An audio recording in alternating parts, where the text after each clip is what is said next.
Assalamu alaikum wa rahmatullahi wa barakatuh. May Allah accept your fasting. May Allah subhanahu wa ta'ala bless you in this Ramadan. Accept from you your qiyam. And may Allah grant you the ability to understand your religion. Today, we have a hadith with you. This hadith is reported by Aisha radiallahu ta'ala anha.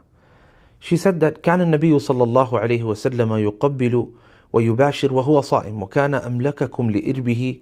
And the hadith is in Bukhari and Muslim. Aisha is saying that the Prophet sallallahu alaihi wasallam, he used to kiss and also do foreplay with me while he was fasting. And this shows you that kissing and foreplaying is not something that is haram in fasting.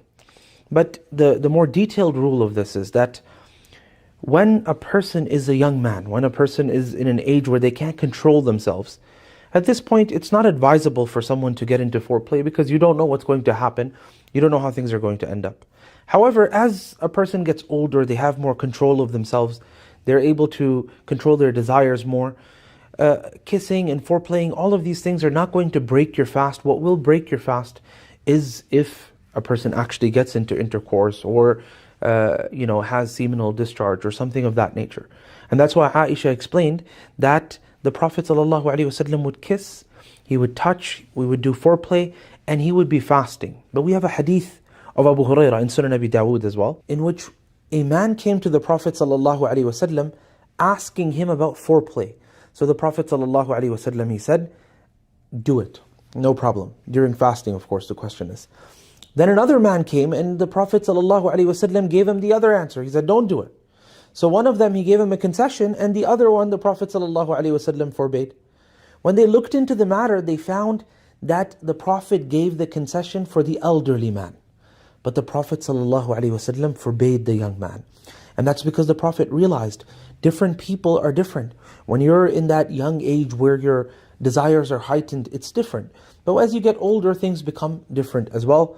So if you're fasting, then you can involve yourself in foreplay with your wife and spouse generally.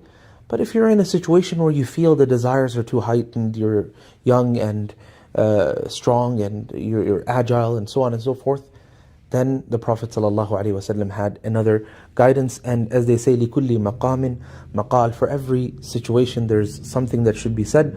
وَلِكُلِّ لَفْظَةٍ مَجَال, and every word has a specific place that you say it. So you have to look at who you're talking to. This is a hikmah of the Prophet ﷺ as well. When the Prophet is talking to a young man, he gives them a ruling that's appropriate for that young man. When the Prophet ﷺ is speaking to an elderly, he gives them a ruling that is appropriate for that elderly as well. This is a timeless hikmah of the Prophet ﷺ. And we know that the Prophet ﷺ told Aisha to consider who you're talking to. أَمَرَنَا النَّبِيُّ صَلَّى اللَّهُ عَلَيْهِ وَسَلَّمَ أَن نُنزِلَ النَّاسَ مَنَازِلَهُم. The Prophet ﷺ commanded us to treat people in different ways. So again, the elderly is going to be treated in one way. The youngster will be treated in another way. The person who's married versus the person who's unmarried, all of these people will be treated differently. This is a hikmah that is clear in all of the guidances that the Prophet ﷺ left behind for us in his wise sunnah. And really this wisdom, all of the wisdom really comes from the Prophet ﷺ. And before the Prophet, the Qur'an, the words of Allah subhanahu wa ta'ala. I hope you have a great Ramadan. I hope you have a great fast. I hope Allah subhanahu wa ta'ala accepts your siyam and your qiyam, and to raise during this Ramadan and after this Ramadan your maqam, your status. Wa sallallahu ala sayyidina Muhammadin wa ala alihi wa sahbihi ajma'in.